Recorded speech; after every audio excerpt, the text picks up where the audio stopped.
The challenges President Trump is facing are both foreign and domestic. This weekend, emotions erupting across the country at town hall meetings held by members of Congress. Many of the protesters angry about the Republicans' promise to dismantle Obamacare. And Hollywood is also turning up the volume, with Meryl Streep giving a tear-filled anti-Trump speech overnight. ABC's Gloria Riviera is covering it all from our D.C. bureau. Gloria, good morning to you.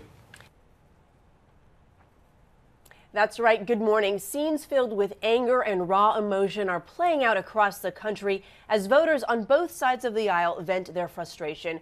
It is in some ways reminiscent of 2009, when those opposed to former President Obama, many Tea Party members, faced off against Democrats.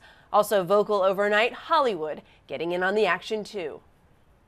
This is what democracy looks like. Across the country, angry voters exchanging heated words with Republican lawmakers. Can you represent us if you won't listen? Tempers flaring in town halls from Florida to Wisconsin as dissatisfied Americans demand answers. Let's all be respectful. Let's hold our booze, and let's hold our neck calls and our comments. Lashing out at the GOP's push to repeal Obamacare. I am 77 years old, and I think it's unconscionable for this politician to tell me that at 74 I will be facing death penalty. Investigate! Hollywood also reacting. Meryl Streep speaking at the Human Rights Campaign Gala in New York City, directly responding to President Trump's comments earlier this year after her blistering Golden Globe speech when he called her overrated. Streep saying the whip of the executive can, through a Twitter feed, lash and intimidate, punish and humiliate. Saturday Night Live delighting in antagonizing Trump's inner circle. We know she's okay because she's blonde. Melissa McCarthy returning to the show with her unhinged portrayal of White House Press Secretary Sean Spicer. Kidding me? Are you And she wasn't the only woman to take a swipe by lampooning a key male figure in the administration. Kate McKinnon debuting her impression of Attorney General Jeff Sessions. And Leslie Jones even hinting at a future turn as the president herself. One day replacing Alec Baldwin, who hosted last night for a record 17th time.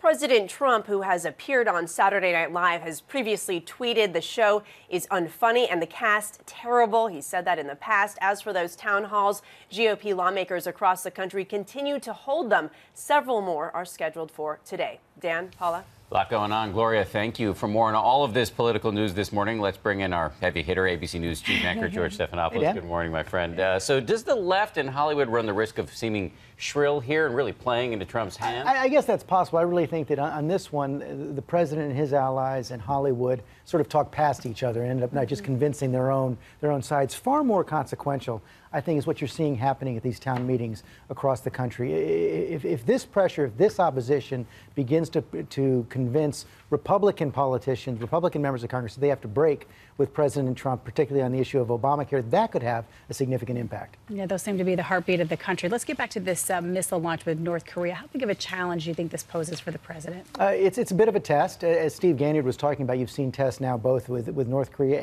and recently with Iran as well, although they didn't cross that line and actually test an intercontinental ballistic missile, which is the red line that President Trump has called for. But I do think you're seeing the president, both in his meeting with Prime Minister Abe and his phone call with President Xi of China over the weekend, where he said he now is standing by the one China policy, that his Asia policy is coming into focus, and he knows he needs both South Korea, China, and Japan to hold an alliance against North Korea. There's a real difference between being on the campaign trail and being in the White House, and we're seeing that shift now.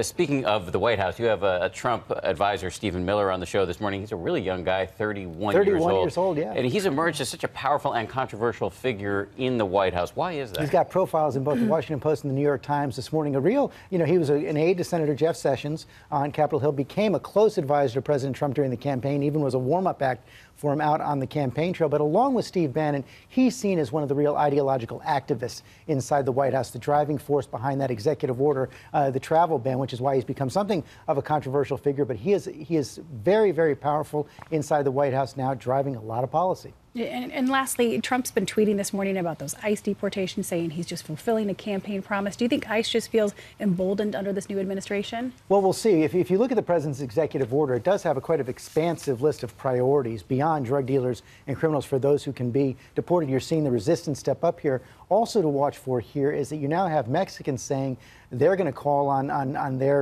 those who are subject to deportation to challenge these in court and actually to jam up the courts in response. You're going to see an action-reaction cycle here between the U.S. and Mexico. A lot of anger and fear out there, George. Thank you. And I want to remind everybody that George has a very big show coming up this morning. As discussed, he's going to go one-on-one with White House Senior Policy Advisor Stephen Miller, and also the man leading the fight against the travel ban, the Attorney General of Washington State, Bob Ferguson. It's all coming up on This Week later this morning, right here on ABC.